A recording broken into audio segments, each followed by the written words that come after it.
Hey guys, yeah, it's a little after 7:30, just a bit after, I should say. Let me check here about 7:32 and everything. But anyway, yeah, there goes my bus right there. They just dropped me off right there. Yeah, he was just talked to by a couple of ladies. I don't know, what they wanted, maybe just to find out information or something. But yeah, so right there going up the tracks right now. But anyway, yeah, you can see it right there. It's the start on the back. But anyway, I wanted to come on here because some kind of interesting news came out when it came to wrestling, mostly WWE and AEW, that, has gotten people talking and wondering if what WWE did, could be, illegal or, found on the grounds as illegal or whatever. And there's a lot of stories going back and forth about this. And that, of course, is the fact that apparently WWE may have tampered, potentially, I should say, may have tampered with AEW contracts. Now, you're probably wondering what that means and why everybody's been talking about that. Well, mainly what it boils down to is apparently since, Triple H has taken over, a lot of people are wondering if anybody that he's kind of put, in charge or put on as a part of his, head of talent relations team, his creative teams, people, are wondering if maybe he had somebody try to get in contact with a AEW contracted performer to try to get them to jump ship. And, nothing came of it because this performer basically let it be known that they were happy where they were. They were happy in AEW. They enjoyed, being in AEW, and that was it. But apparently this performer also felt like, this needed to be addressed. This needed to be brought to the attention of the talent relations in All Elite Wrestling, and mostly to Tony Khan, because of the fact that this is something that I don't think anybody, expected to happen, or at least they expected to happen, and it just did. It just did happen, which is, surprising because, this isn't like the Monday Night Wars anymore. This isn't, WWE versus WCW on a weekly basis. Hold on for a sec. Like I said, this isn't Like I said, this isn't WCW versus WWE Monday Night Wars on a weekly basis anymore. Because both companies have shows, prime shows, flagship shows on different nights. The only exception is Dynamite and SmackDown on both being on Fridays, but Rampage, I should say, follows SmackDown. And, that's about the closest you're going to get to kind of any, competition between both sides, or head-to-head competition. If one, laps into, if one basically laps over into the other, like if SmackDown laps over into Rampage, or Rampage, laps, I guess you could say, forward into the time frame or the closing segments or closing hour or closing minutes of SmackDown. That's the only closest you're going to get to any kind of competition. But like I said, both companies have their primary shows, Raw and Dynamite, on different nights. And what's crazy about this, though, is the fact that, this even occurred, apparently. Now, some may excuse the fact that, the person that did it may have not known any better, or wasn't aware of, this AEW talent, currently being under contract for an X number of years, or in, a remaining X number of months and possibly, thinking about re-signing, with AEW. They probably didn't take that into consideration. They were probably just, as some people say, it was probably inquisitive. They were inquiring, if you will. Hold on for a second. Like I said, as some people brought up, they were probably inquiring maybe about their status, and that was it.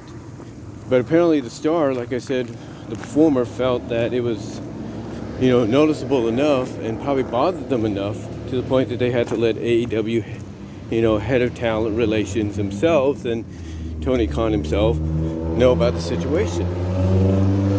But, the question obviously is,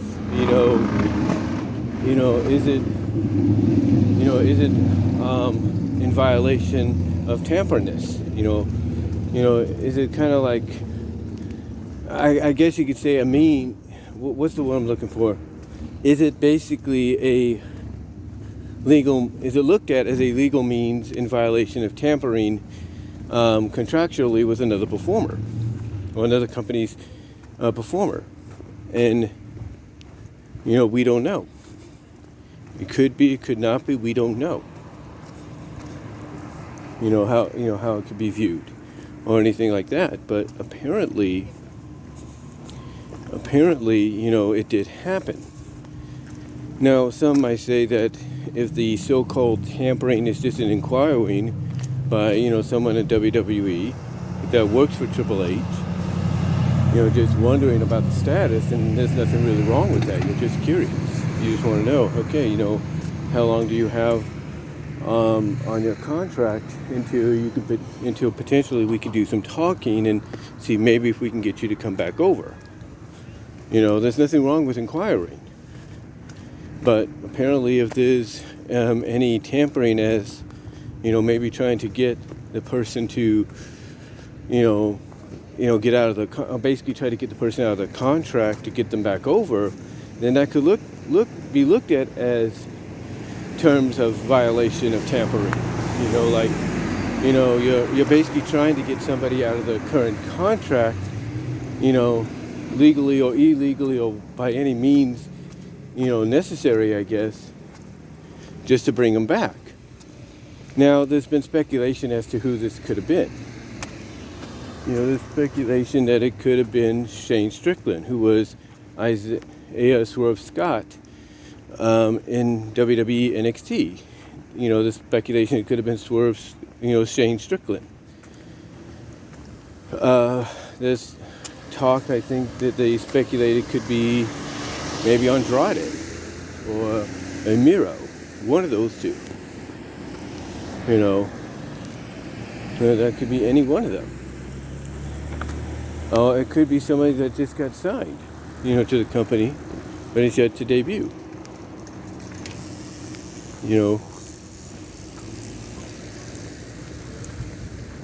There's that speculation. But again, nobody really knows.